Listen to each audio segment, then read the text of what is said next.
Bismillahirrahmanirrahim. Assalamualaikum warahmatullahi wabarakatuh. Kita lanjutkan tentang materi hari ini ya. Sebelum kita mulai, kita membaca basmalah bersama-sama. Semoga nanti ada manfaat setelah kita mempelajari bab ini.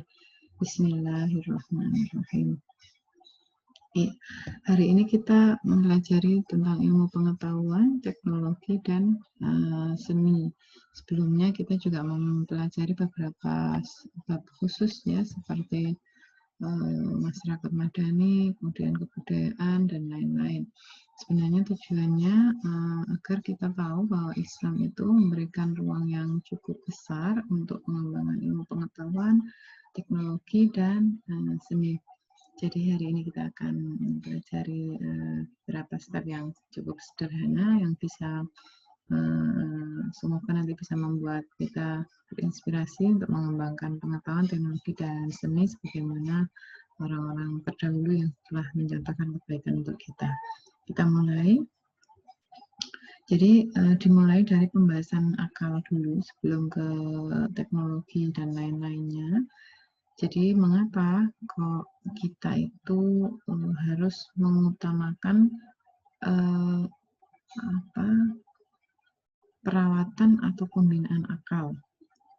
Di waktu kepribadian muslim kan Bapak sudah menjelaskan ya bahwa kepribadian muslim yang utuh itu dia punya salah satunya ya fisik yang sehat, pikiran yang sehat, ruh yang sehat. Ya.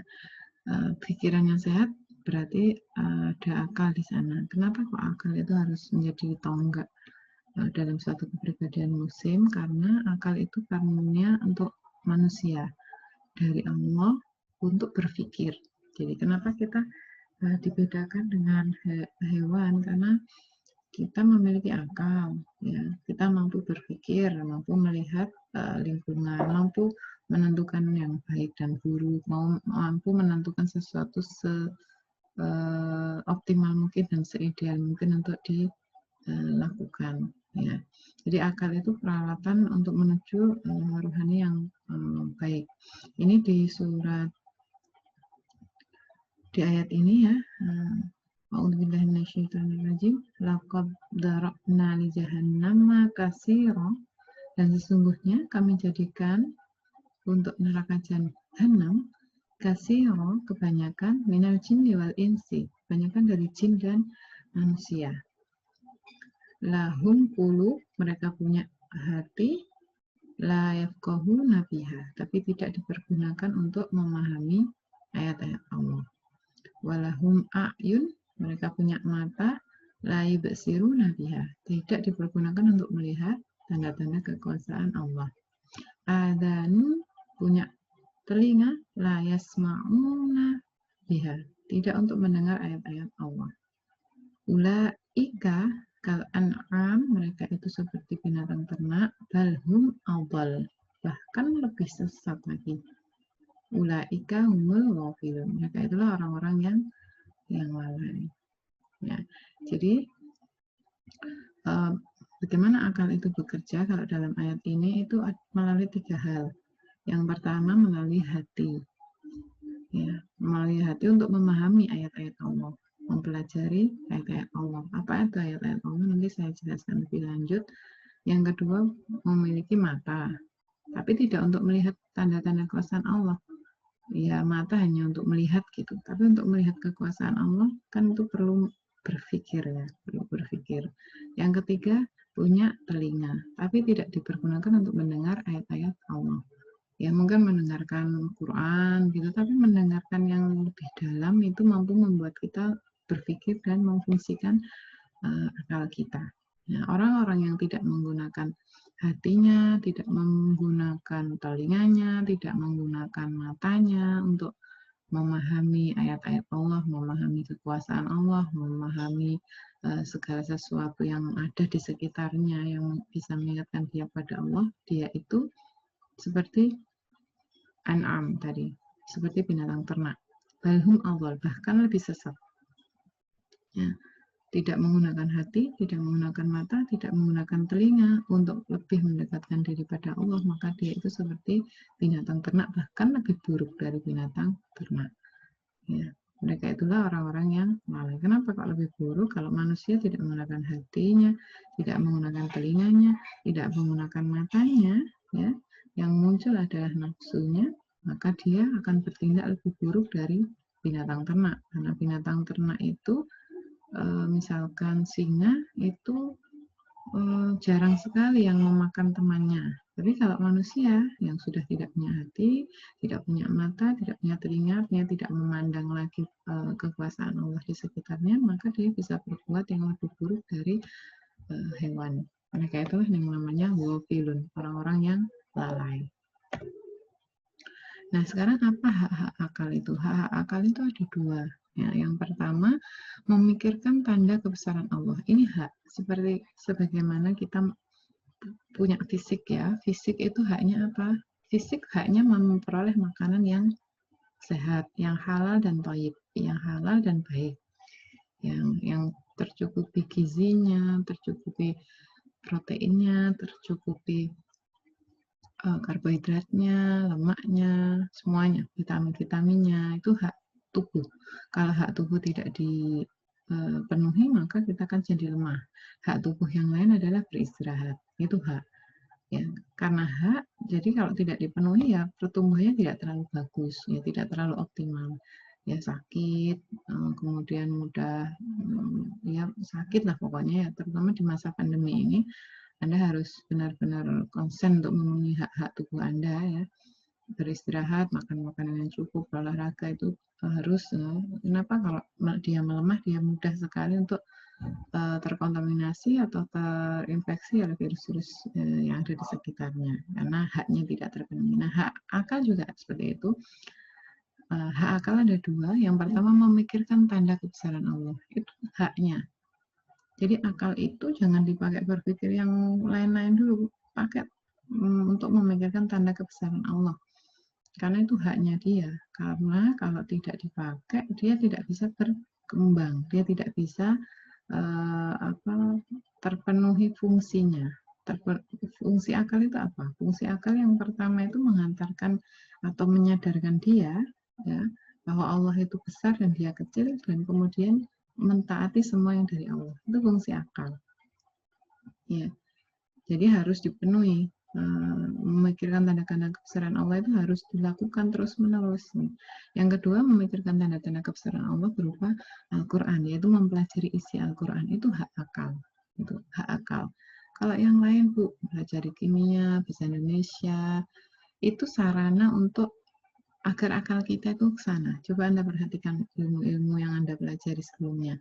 Bahasa Indonesia, matematika, IPA, itu kan ilmu-ilmu yang sebenarnya sebagai sarana agar Anda memikirkan tanda kebesaran Allah. Bahasa Indonesia misalkan, atau bahasa Inggris, atau bahasa lah, coba.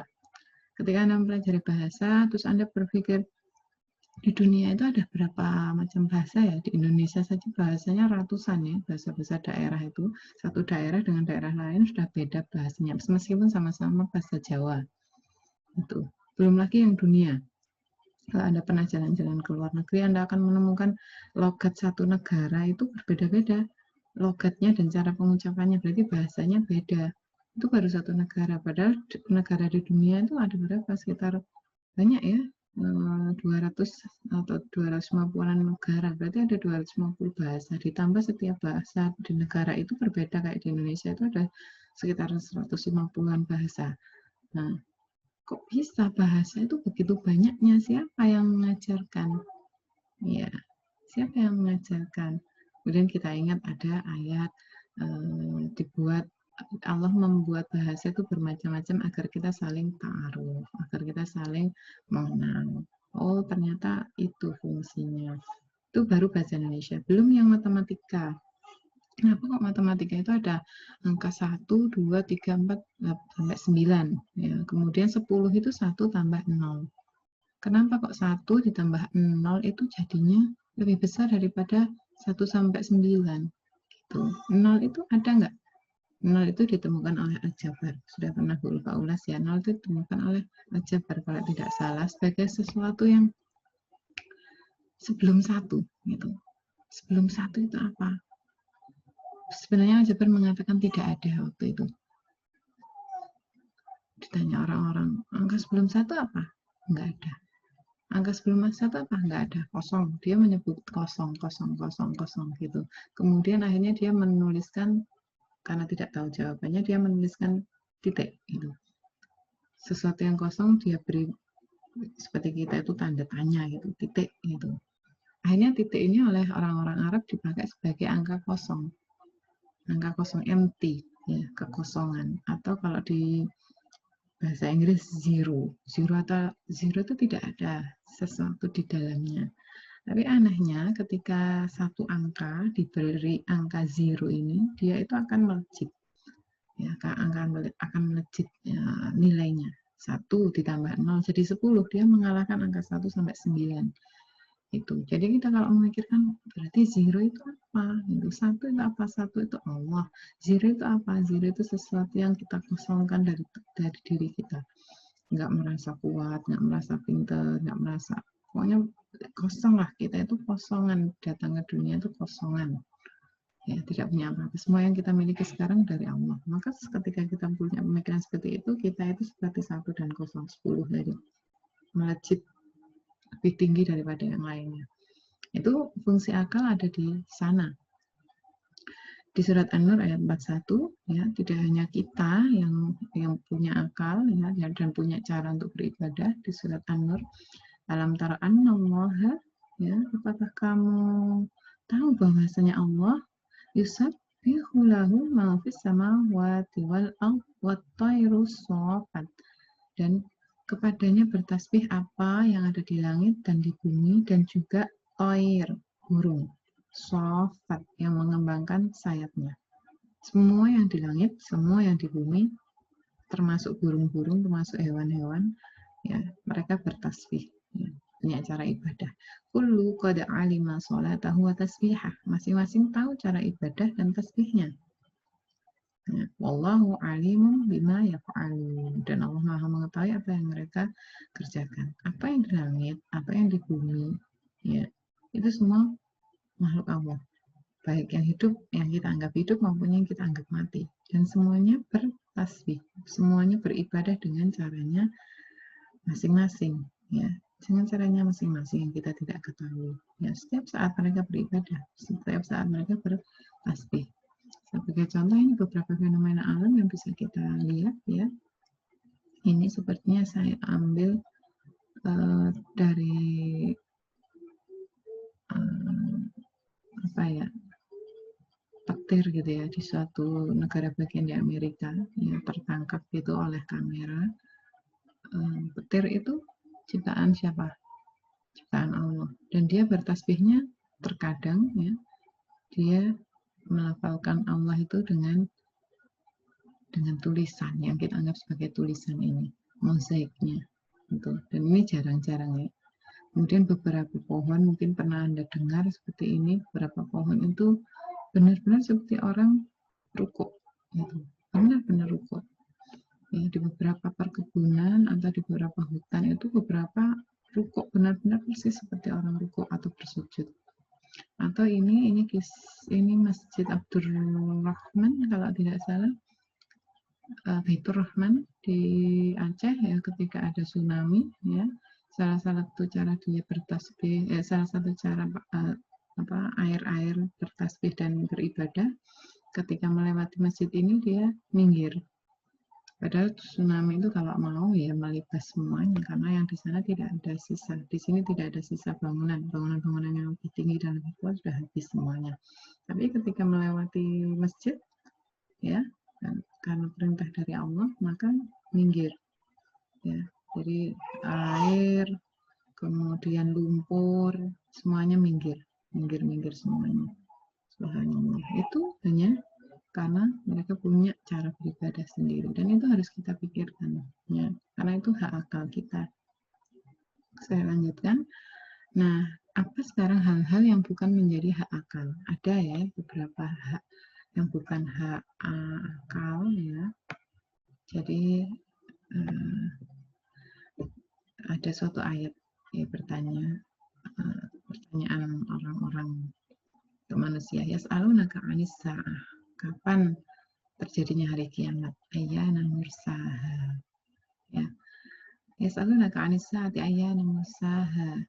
Ya, kapan terjadinya kiamat. Nah, kiamat itu termasuk hal-hal gaib yang bukan menjadi hak akal kita untuk memikirkan tahun berapa, tanggal berapa, hari apa, tidak.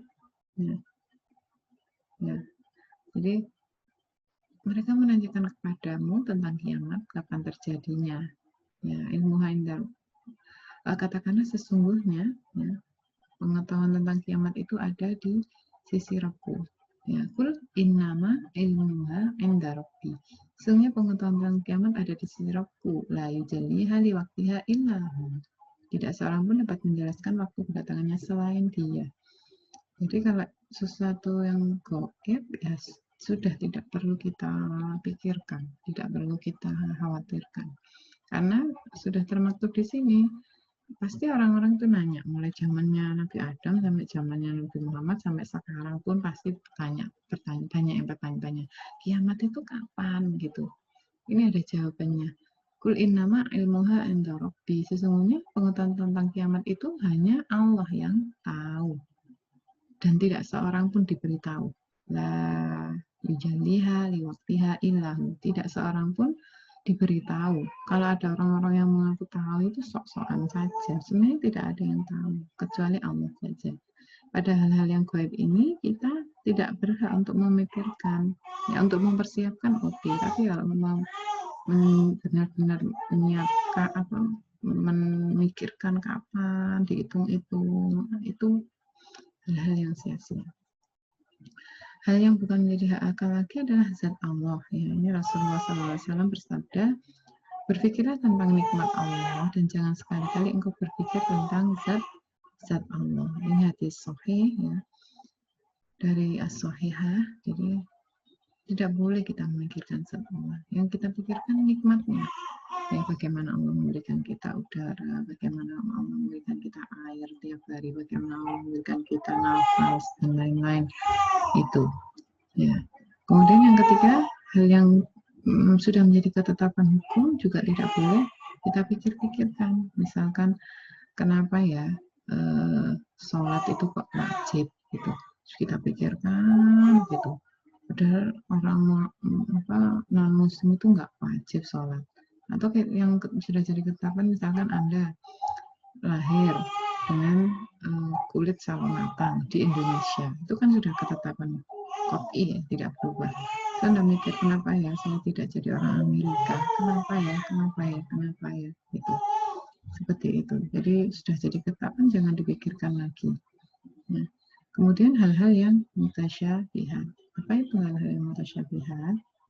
Ini ada ayat muhkamat dan mutasyabihat. Ini hampir-hampir mirip ya. Keduanya tidak boleh terlalu dipikirkan oleh akal. Al-muhkam itu yang jelas maknanya. Ini nggak boleh diperselisihkan.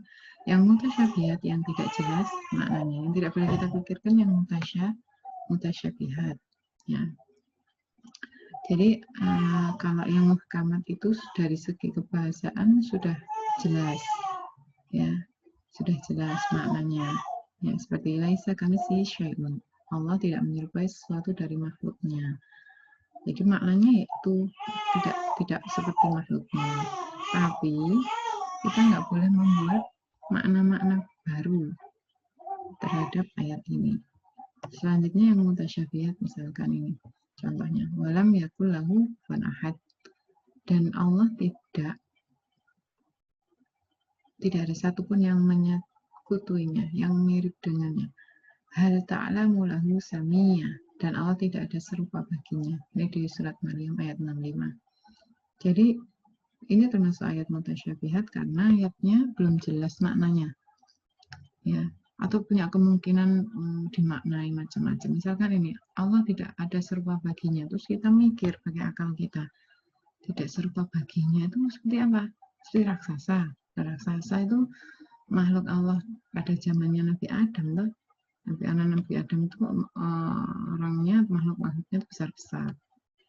Tidak serupa baginya itu apa? Masa nggak punya telinga, nggak punya mata, nggak punya hidung, nggak punya rambut? Nah itu kita sudah memikirkan zat Allah, memikirkan ayat mutasyabihat. Jadi kalau sudah dikatakan hal ta'lam lahu samia, Allah tidak ada serupa baginya, tidak ada yang, pokoknya semua makhluk Allah itu nggak ada yang mirip dengan Allah. Jadi ya jangan kita pikir-pikirkan, nanti tidak dipikirkan gitu, nggak punya telinga, makhluknya Allah yang nggak punya telinga ada loh, gitu, nggak punya kaki, makhluknya Allah yang nggak punya kaki banyak loh, itu besar, makhluknya Allah yang besar banyak loh, seperti raja. Nah, raja itu ciptaan Allah, oh berarti dia nggak seperti raja.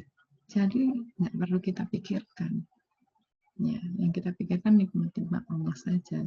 Ya, tentang ayat-ayat mutasyabihat nggak perlu kita pikir-pikir gitu. Misalkan alif lam mim, artinya apa ya? Kan nggak ada artinya. Rasulullah juga tidak memberikan arti gitu. Jadi ya kita tidak usah memberikan arti gitu. Alif lam mim itu berarti ada satu tempat nanti terdiri dari alif, lam, dan mim. Nah, itu sudah mulai menggunakan akal. Ya, yang jelas hal ta'lamu lahu samia. Kita tidak boleh memikirkan zatnya, dan Allah sudah memberikan jawaban. Hal ta'lamu lahu samia. Allah tidak serupa dengan siapapun dari makhluknya, baik yang di langit maupun yang di bumi. Atau yang ini ayat yang contoh yang lain, Ar-Rahmanu 'alal arsy istawa. Ya. Ar-Rahman yang Maha Penyayang 'alal arsy istawa. Ya, di arsy yang mulia. Di mana arsy itu? Itu. Di mana arsy itu? Oh, di langit. Di langit yang mana? Langit ketujuh itu. Ada astronom yang ke sana itu nggak ada itu ars, itu nggak ada yang namanya ars. Jadi semuanya ya bentuknya planet-planet gitu. Jadi hal-hal yang mutasyabihat gini ya nggak perlu kita pikir-pikirkan. Arsy itu di mana gitu, kursi Allah itu seperti apa gitu. Ya, ya. Nah di sini ada dari Rasulullah, i'lamu bihukmi wa aminu mutasyabih. Amalkanlah ayat-ayat muhkamat dan berimanlah pada ayat-ayat mutasyabihat. Jadi yang muhkamat yang sudah jelas kita amalkan. Misalkan waqimus shalah wa atuz zakah, itu kan sudah muhkamat yang jelas maknanya. Waqimus shalah, dirikanlah sholat, ya udah diamalkan. Tapi ada juga ayat-ayat seperti tadi, ya Ar-Rahmanu 'alal arsy istawa. Allah itu berada di arsy, di mana? Ya sudah kita imani saja, gitu. Tapi tidak diingkari, ya. Dan kita kembalikan maknanya ya pada ayat itu. Allah yang lebih tahu makna ayat itu, seperti itu. Kemudian sekarang tentang ayat-ayat tadi saya mengatakan hak akal itu adalah memikirkan kebesaran Allah, ya, memikirkan ayat-ayat Allah, ayat-ayat Allah ini ada dua, ayat nakli dan ayat akli. Ya, ayat nakli itu apa? Itu ayat yang diturunkan pada manusia berupa firman Allah. Jadi Quran itu ayat nakli. Dicontohkan misalkan Allah berfirman di surat Al-A'raf, Inna rabbakumullah, sesungguhnya Tuhan kamu ialah Allah, alladzi khalaqas samawati wal ardh, yang telah menciptakan langit dan bumi, fi sittati ayyam, dalam 6 hari. Ayam itu hari, kalau di sini katakan masa. Sumastawa, lalu dia bersemayam di atas, Sumastawa 'alal arsy, lalu Allah bersemayam di atas arsy. Ini tadi termasuk mutasyabihat yang tidak boleh kita pikirkan. Bersemayam itu apa? Duduk, tidur, kemudian apa gitu di arsy, arsinya kayak apa gitu, nggak boleh. Yushil lailan nahar, dia menutupkan malam kepada siang, yatlubuhu hasisan, ya, dan mengikutinya dengan cepat. Wasyamsu wal qamar, dan diciptakan matahari dan bulan, wan nujum, dan bintang-bintang, musakhkharati bi amrih, yang tunduk pada perintahnya. Ala lahul khalqu wal amru tabarakallahu rabbul alamin. Ingatlah, menciptakan dan memerintah hanyalah hak Allah, Maha Suci Allah, Tuhan semesta alam. Ini termasuk dalil nakli yang mengantarkan kita untuk menggunakan akal kita. Ya, Allah menciptakan langit dan bumi 6 hari. Harinya hari apa? Ya terserah Allah hari apa. sepanjang apa harinya? Apakah sama dengan hari kita 24 jam? Ya, kita nggak tahu. Terus Allah menutupkan malam pada siang. Itu waktu fajar atau waktu-waktu maghrib itu kan sangat cepat ya. Awalnya siang terang, kemudian langsung seret malam. Ya tiba-tiba malam gitu. Jadi malam ditutup dengan siang, siang ditutup dengan malam, malam ditutup dengan siang, siang ditutup dengan malam. Seperti itu terus. Kemudian diciptakan juga matahari, bulan, bintang, semuanya tunduk. Nggak ada tuh matahari misalkan saya maunya ya jam 8 malam itu baru terbenam, nggak pernah itu. Atau bulan, saya nggak mau setiap 30 hari itu muncul, nggak, saya maunya 6 bulan sekali baru muncul, enggak. Karena bulan ya fungsinya untuk apa? Untuk membatasi waktu antara satu bulan dengan bulan yang berikutnya. Karena itu kita sebut bulan Syawal, bulan Dzulhijjah, bulan Ramadan dan lain-lain. Termasuk juga bintang-bintang yang dia fungsinya untuk penunjuk arah. Ya, penunjuk arah sebagai tanda pergantian musim gitu. Nah, semuanya Allah yang memerintah dan itu hak Allah. Ya. Itu ayat nakli yang menghantarkan kita pada ayat akli, karena di sini disebutkan di surat Al-Isra walaqad karramna, dan sesungguhnya telah kami muliakan Adam, anak-anak Adam, wa hamalnahum, dan kami angkat fil barri wal bahri, mereka di daratan dan lautan. Jadi sudah dimuliakan. Nah, syariat Islam memberikan nilai dan urgensi yang tinggi terhadap akal, karena Allah itu hanya menyampaikan kalamnya kepada orang yang berakal. Allah Subhanahu wa taala sangat sering berfirman, wa dzikra liulil albab, wa dzikra lil muttaqin, wa dzikra dan lain-lain ya. Wa dzikra liulil albab merupakan peringatan bagi orang-orang yang berakal. Hanya orang-orang yang punya akal dan mau menggunakan akalnya yang bisa mengantarkan dia untuk memahami bagaimana kekuasaan dan kebesaran Allah. Manfaatnya sekarang apa mempelajari ayat nakli dan kauni? Jadi yang pertama, kita itu pasti akan diantarkan pada kesimpulan bahwa Allah itu ahad. Itu fungsi akal ketika memikirkan ayat nakli, ayat kauni, atau ayat akli, semuanya akan mengantarkan kita pada betapa hebatnya Allah. Ya, betapa hebatnya Allah. Misalkan saja, ketika Anda belajar fisika, ya, belajar tentang gaya gravitasi. Terus kalau nggak ada gravitasi nih, kita itu melayang-layang seperti di ruang angkasa. Bisa juga jatuh. Ya. Jatuhnya di mana? Jatuhnya di ruang angkasa, bukan jatuh di bumi. Jadi bersyukurlah Anda jatuh di bumi. Kalau Anda jatuhnya ke langit, ya, langit itu tidak ada batasnya. Melayang-layang gitu. Kan susah ya, mau apa-apa susah gitu. Atau ya kebanyakan akan hilang ya, karena ruang angkasa itu sangat-sangat besar gitu. Terus gravitasi ini siapa yang membuat itu? Kenapa kok jarak bumi dan jarak planet Mars misalkan tetap saja pada orbitnya? Kita ini berputar terus, tapi Anda tidak merasakan putaran itu. Kenapa bisa seperti itu? Yang membuat siapa? Saya tuh nggak pernah beli magnet gitu yang saya taruh di bawah bumi kemudian bisa membuat saya kena gravitasi, ya, tertarik. Tubuh saya juga nggak ada magnetnya tuh. Kenapa kok saya bisa menginjak bumi dan nggak melayang-layang? Itu akhirnya kita pada kesimpulan ini nikmat dari Allah. Ya, nikmat dari Allah, maha kuasa Allah, sempurna Allah dengan segala ciptaannya sehingga kita bisa mudah beribadah, menuntut ilmu dan lain sebagainya. Yang kedua, ketika kita menggunakan akal kita untuk memikirkan ayat-ayat Allah, meneliti alam semesta, maka kita akan sangat tinggi kinerjanya di bidang ilmu pengetahuan, sehingga kita bisa memberikan manfaat yang besar pada manusia. Ya. Semakin banyak orang merenung tentang ayat Quran, semakin banyak orang itu memiliki ilmu tentang Allah, tentang Quran, tentang kekuasaan Allah, ya, maka dia akan semakin banyak memberikan manfaat pada orang lain. Hatta orang itu bukan orang muslim. Ya, orang-orang non-muslim misalkan yang meneliti sesuatu, mempelajari terus-menerus kan menggunakan akalnya itu ya, meskipun dia tidak mengenal Allah, ya, menggunakan akalnya terus-menerus tentang alam ini bagaimana, dia pasti menjadi orang yang produktif. Peneliti-peneliti besar yang menemukan laptop, HP, pesawat terbang, dan lain sebagainya itu orang-orang yang konsen menggunakan akalnya.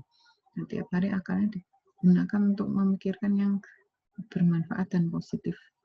Nah, Anda juga seperti itu. Kalau Anda mau positif, mau produktif, gunakan akal Anda. Ya.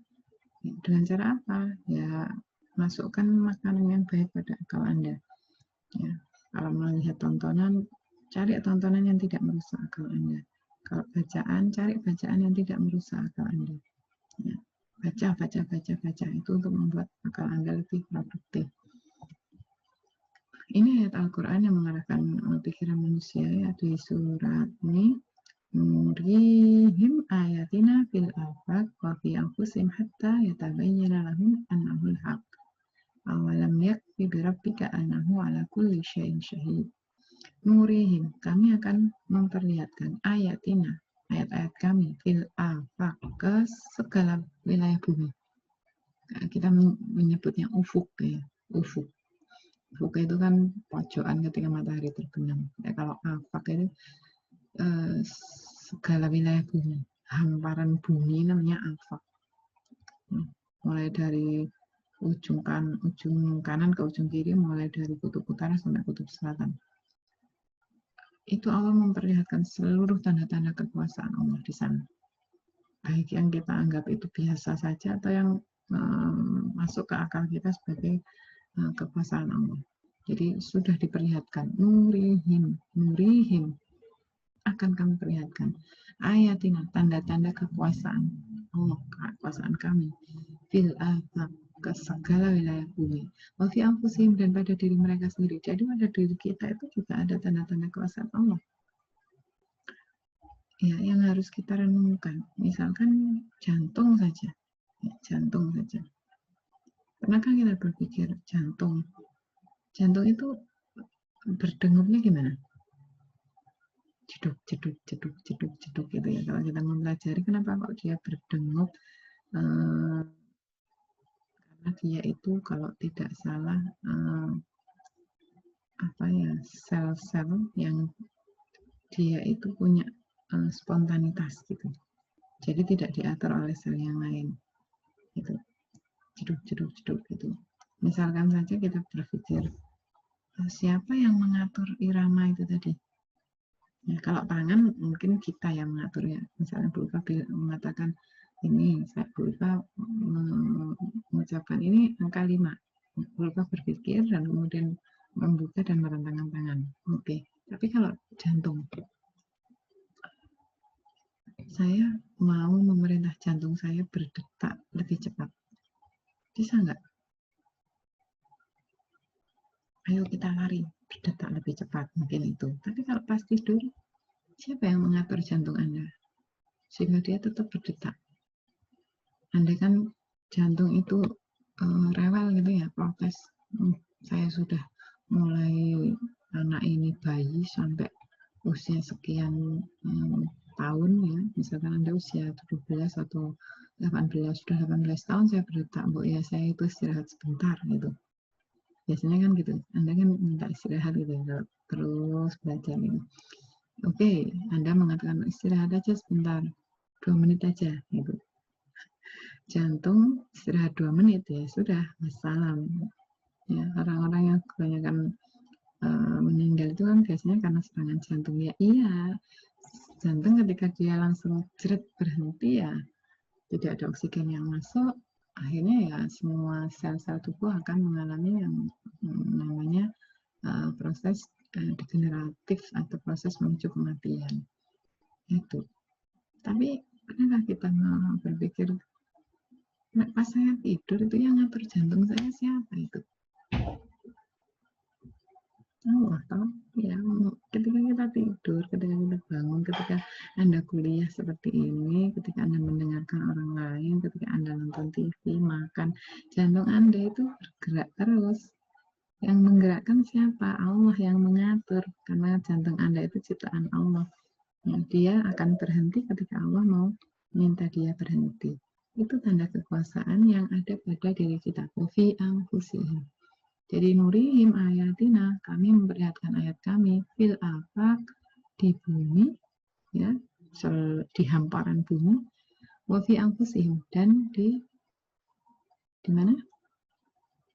Dan di diri masing-masing manusia, hatta hingga ya tabayyana lahum, jelas bagi mereka, ya, annahul haq, bahwa Al-Quran itu benar, hak. Awalam, apakah tidak cukup? Awalam yakfi, apakah tidak cukup birabbika, Tuhanmu, annahu ala kulli syai'in syahid, apakah tidak cukup bahwa sungguhnya Tuhanmu menjadi saksi atas segala sesuatu. Itu. Jadi dihantarkan terus menerus dalam diri kita ada tanda-tanda kekuasaan Allah. Di bumi, hamparan bumi ada tanda-tanda kekuasaan Allah. Baik kita mau memikirkan atau enggak, tetap dihamparkan oleh Allah. Sampai kapan? Sampai kita yakin Al-Quran itu benar. Nah, dan Allah menjadi saksi atas segala sesuatu yang ada di langit dan di bumi. Ya. Karena itu dengan ayat ini kita akan memikirkan dan harus dipaksa untuk berpikir. Kalau enggak kita akan lupa dan menganggap semuanya itu, kalau orang barat itu prinsipnya natural gitu ya, alami. Memang bumi itu ya kalau ada gunungnya ya memang sudah dari sananya kayak gitu. Itu pemikiran orang-orang yang tidak beriman. Tapi orang-orang yang punya iman, semua yang dia lihat, semua yang dia dengar, semua yang dia rasakan dalam hati, dia kembalikan bahwa itu adalah kekuasaan Allah. Mengingatkan bahwa itu semua kekuasaan Allah dan harus menjadikan dia lebih tunduk dari waktu ke waktu kepada Allah. Nah ini memikirkan kekuasaan Allah ya dengan akal itu akan mampu memotivasi kita umat Islam. Mari saya jelaskan tentang masyarakat madani. Masyarakat ideal yang dimana di dalamnya itu pengetahuan, politik, ekonomi semuanya berkembang dengan baik dan ideal. Dan dengan kita menggunakan akal kita dengan optimal, kita juga mampu mengembangkan segala macam ilmu, metode penelitian, teknologi dan seni. Ya, jadi ada 4 ranah yang akan sangat berkembang ketika kita menggunakan akal kita. Yang pertama ilmu, ya. Ilmu, konsep Islam terhadap ilmu. Ya, jadi Islam itu kesatuan antara keimanan dan keilmuan. Terus kita juga mampu mengembangkan metode ilmiah dan metode non ilmiah. Ya, dengan ilmu kita membuat suatu metodologi seperti Anda membuat skripsi nanti di semester 7 atau 8, kemudian membuat kesimpulan-kesimpulan atau seni dan nilai batin. Ya, yang terakhir teknologi. Di sini. Nah, ini ada beberapa contoh ya kinerja tabi'in ketika dia menguasai ilmu karena mengutamakan kinerja dari akal. Contohnya ini dari siapa ini? Bukhari misalkan ya, Imam Bukhari menurut Ibnu Salah ya, hadisnya Imam Bukhari itu 7.275 hadis. Ini yang tanpa pengulangan. Ya. Pengulangan itu artinya apa? Sudah diriwayatkan full, kemudian ada yang diriwayatkan tapi dipenggal. Gitu. Sekitar 7.000 hadis. Ya, 7.000 hadis. Sedangkan kita lihat beliau hidupnya berapa tahun di sini? Lahirnya 194 atau 810, meninggalnya 870, berarti 60 tahun. 60 tahun meriwayatkan 7.000 hadis sahih. Saya ingatkan hadis sahih, karena hadis yang dhaif atau hasan Bukhari tidak mau. Ya, 7 imam hadis Bukhari, Muslim, Ibnu Majah, Daud, Tirmidzi, 2 lagi apa? Muslim ya. Itu selalu dalam kitabnya itu memilih hadis-hadis yang sahih saja sebagai pedoman untuk Islam selanjutnya. Ya. Bayangkan ini 7.000 hadis yang sahih saja, berarti dia berasal dari katakanlah 50.000 hadis yang tidak sahih. Dari 50.000 hadis diambil yang sarinya saja 7.000. Nah, katakan 50.000 hadis atau 60.000 hadis. Beliau hidupnya 60 tahun. 60 tahun ini kalau benar-benar menjadi perawi kan nggak mungkin mulai usia bayi ya. Pasti kan mulai usia 20-an.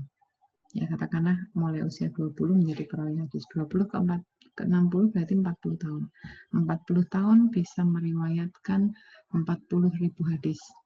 Berarti satu tahunnya berapa ribu hadis yang dia riwayatkan? 40.000 dibagi 40. Berarti 1000. 1000 hadis dalam satu tahun. Satu tahun ada berapa hari? 365 hari. Meriwayatkan 1000 hadis. Berarti satu hari meriwayatkan berapa hadis? 1000 dibagi 300. 3. Atau katakanlah 4. Satu hari meriwayatkan satu hadis. Padahal periwayatannya sangat sulit ya. Harus ngecek siapa perawinya. Harus ngecek ini ada nggak perawi yang ilat, ada enggak perawi yang pernah melakukan keburukan gitu. Satu hari 4 hadis. Itu tidak hanya dihafalkan tapi diteliti satu persatu. Nah, itu.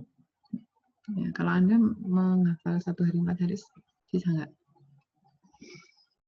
Berat ya. Kalau hadis-hadis yang pendek misalkan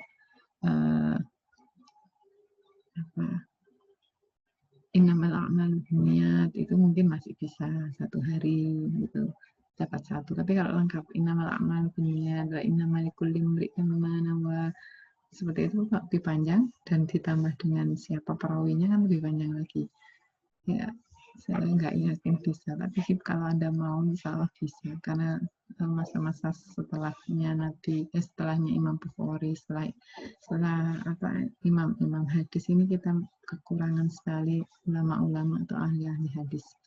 Ya, sangat kekurangan karena semuanya dioptimalkan untuk mempelajari disiplin ilmu umum, dan disiplin ilmu umum itu tidak terlalu mengoptimalkan akal karena hanya permukaannya saja. Kenapa disebut permukaan? Karena ujungnya hanya untuk mencari kerja.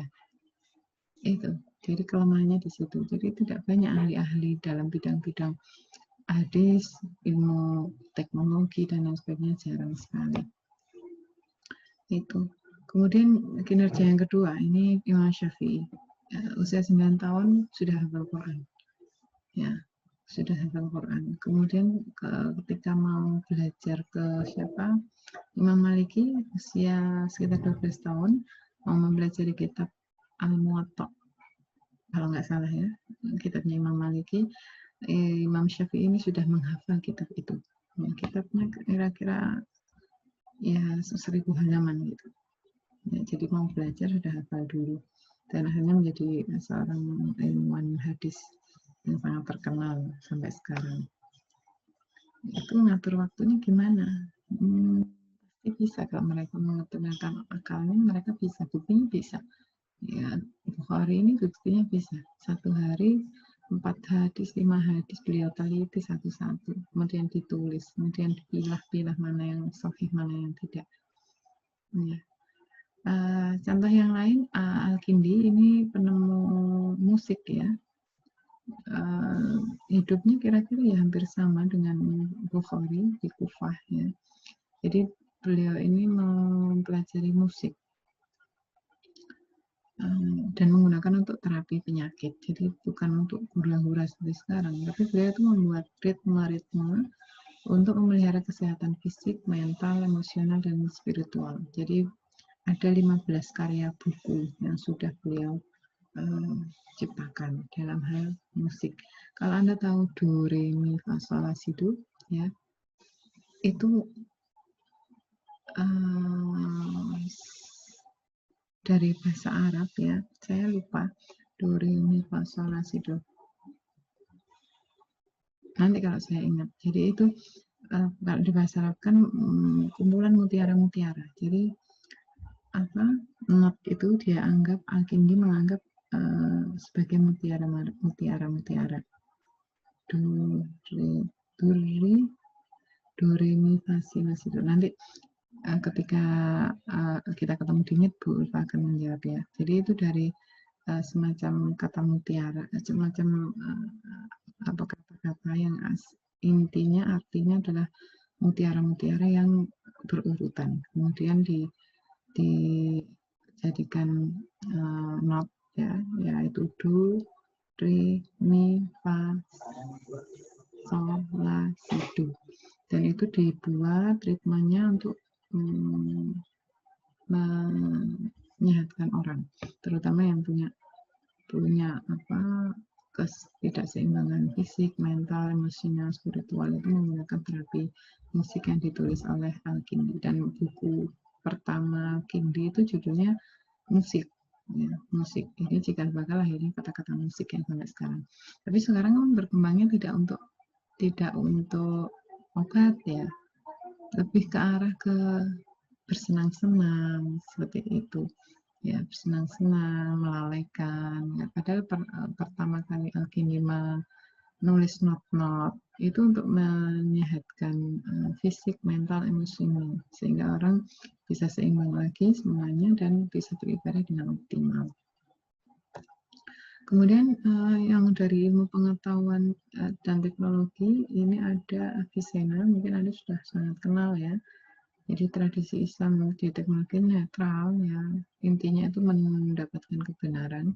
Contohnya ini Avicenna, inilah setelah Bukhari Muslim ini hidupnya. Jadi dengan kita kira-kira selisih 1000 tahun ya, dikenal sebagai Avicenna ya, kalau kita menyebutnya Ibn Sina. Dia ulama sebenarnya, mempelajari banyak ilmu Islam, kemudian fokus di kedokteran di Iran. Ya, dia penulis yang sangat produktif.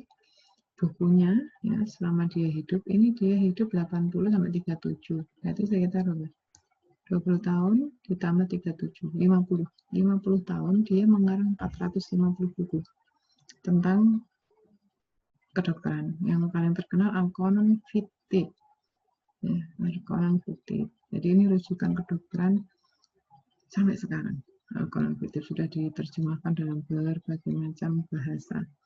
Ya, 450 tahun dalam 50 tahun kehidupan. 50 tahun nggak mungkin dari bayi ya. Kita anggap beliau mulai aktif meneliti kedokteran itu usia 20 ya. 20 ke 50 berarti 30 tahun. 30 tahun dia membuat 450 buku. 450 dibagi 30 tahun. Berapa? 15 buku dalam 1 tahun. 15 buku dalam 1 tahun. 1 tahun ada 12 bulan. Berarti 1 bulan itu dia antara 1 sampai 2 buku. Bukunya kalau Anda search di Google misalkan Qanon Fitih ini, bukunya setebal buku kamus itu. 1 bulan dia bisa menulis buku itu, dan bukunya bukan buku acak-acak ya, bukan buku abal-abal ya. Bukunya itu benar-benar buku yang sangat teliti, meneliti tentang organ-organ, cara pengobatannya. Jadi sistematis dan sangat valid sampai digunakan rujukan hingga sekarang. 1 bulan 2 buku. Luar biasa ulama-ulama zaman dahulu menggunakan akalnya itu. Kalau Anda 1 bulan berapa buku yang Anda baca saja? Belum nggak tanya yang Anda tulis, yang Anda baca berapa? 1 bulan berapa buku yang Anda baca? Kalau Anda mengatakan enggak sama sekali, ini bukan buku kuliah ya, buku lain yang bisa menambah ilmu pengetahuan Anda. 1 bulan Anda membaca berapa buku? Yang baru, bukan buku lama, bukan buku kuliah juga. Kalau buku kuliah harusnya textbook yang baru yang belum pernah Anda buka, itu boleh. 1 bulan ada 1 buku? 1 tahun ada 1 buku? Itu kekurangan kita, sehingga kalau ilmu pengetahuan sekarang tidak terlalu banyak dikuasai oleh umat Islam, itu sangat logis dan sangat masuk akal. Kenapa? Karena kita sudah meninggalkan Iqra, bacalah. Itu kan perintah pertama ya yang turun untuk umat Islam, Iqra. Kalau kita nggak Iqra, sudah ketinggalan kita dengan semuanya. Ya, kalau Ibnu Sina 1 bulan membuat 2 buku, Jadi minimal kita 1 bulan membaca 2 buku baru untuk membuat akal kita itu mikir dan terus digunakan gitu. Jangan membaca WhatsApp, jangan membaca Facebook, ya itu hanya selingan saja ya, Facebook, WhatsApp, apalagi Instagram, YouTube ya, kecuali YouTube pembelajaran itu harus Anda perhatikan dengan baik ya, karena itu wajib ya. Hari-hari kita kalau kita habiskan untuk membaca berita-berita sepotong di WhatsApp, di medsos, Instagram, Facebook, Twitter, itu kan berita sepotong-sepotong. Beda kalau Anda membaca dari buku aslinya, ya, atau dari jurnal aslinya. Itu lebih membangun kekuatan berpikir kita, kekuatan akal kita. Jadi kalau Anda tidak bisa 100% meniru Avicenna, mengarang 2 buku dalam 1 bulan, minimal Anda baca buku. 2 buku dalam 1 bulan, ya, atau 5 buku dalam 1 tahun. Ya, karena di Indonesia ini setelah diteliti beberapa tahun, 10 tahun terakhir di PISA itu lembaga survei daya baca ya. Di Indonesia itu ranking kedua terakhir kalau tidak salah dari seluruh negara. Karena dari 1.000 orang itu yang membaca hanya 1-2 orang. 1.000 orang. 1.000 orang manusia di Solo misalkan, kalau manusia di Solo, masyarakatnya ada sekitar 1.000, yang benar-benar membaca itu 1-2 orang. Membaca ini ada syaratnya ya, dia membacanya harus buku-buku yang belum pernah dia baca, kemudian nanti dia bisa mengungkapkan isinya, itu baru disebut membaca.